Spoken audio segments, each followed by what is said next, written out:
আজ আমি শোনাবো হরপার্বতীর একটি অপূর্ব গল্প। যদি ভালো লাগে অবশ্যই লাইক, কমেন্ট ও শেয়ার করবেন। আর যদি ভালো লাগে একটু কমেন্টে জানাবেন। পার্বতী মহাদেব শঙ্করকে ভালোবাসেন, মনে মনে তাঁরই চিন্তা করেন।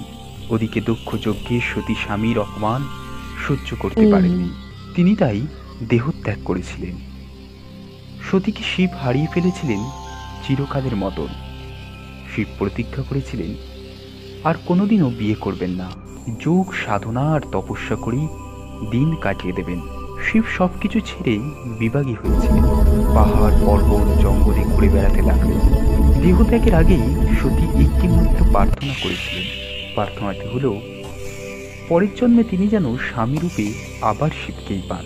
সতী হিমালয় রাজের ঘরে পুনরায় মেয়ে হয়ে জন্মগ্রহণ করেছিলেন। সে কথা হিমালয় রাজ ও তার স্ত্রী অর্থাৎ পার্বতীর মা মেনকা জানতেন না। তারা জানতেন না যে পার্বতী পূর্বজন্মে সতী ছিলেন। পার্বতীর মুখে শিব স্তুতি লেগেই থাকত। কন্যার মুখে সর্বদা শিব শিব নাম শুনে পার্বতীর বাবা হিমালয় রাজ ও মা মেনকা একটু অবাক হতেন। পার্বতী খেলাধুলা, হাসি ঠাট্টা, গল্প গুজব সবেতেই শিবের চিন্তা করেন। পার্বতীর এই আচরণে তার মা বাবা যেমন অবাক হতেন তেমন বিরক্ত হতেন। কিন্তু হিমালয় রাজ ও মেনকা ছিলেন নিরুপায়, কারণ পার্বতী ছিলেন তাদের একমাত্র মেয়ে। এই মেয়েকে তারা আবার পেয়েছিলেন বহু সাধ্য সাধনার পরে। পার্বতীর কোনো কাজেই তাই তার বাপ মা বাধা দিতেন না। অতি যত্নে ও পরম স্নেহে পার্বতী লালিত পালিত হচ্ছিলেন।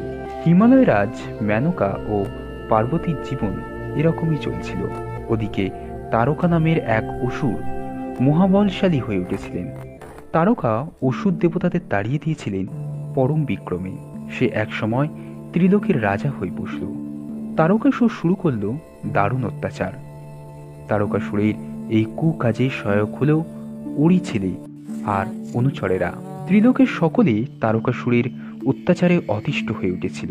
ত্রিলোকের কারোর সাধ্য ছিল না সে অসুরকে দমন করার। এই অবস্থায় দেবতারা সকলেই খুব অসহায় বোধ করলেন। তখন অগত্যা দেবরাজ ইন্দ্র থেকে শুরু করেই সকলেই ব্রহ্মার শরণাপন্ন হলেন। ব্রহ্মা সকলের অসহায়তার ভীষণ চিন্তাগ্রস্ত হয়ে পড়লেন। তিনি ভেবেচিন্তে দেবতাদের জানালেন মুক্তির একটা পথ।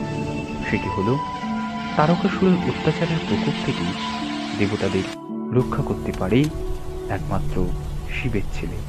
দেবরাজ সে কথা শুনে তো ভীষণ হতাশাই হলেন। শিব যে বিয়ে করবেন না প্রতিজ্ঞা করেছেন, বনে পাদারে পাহাড়ে শ্মশানে ঘুরে বেড়ান, তাহলে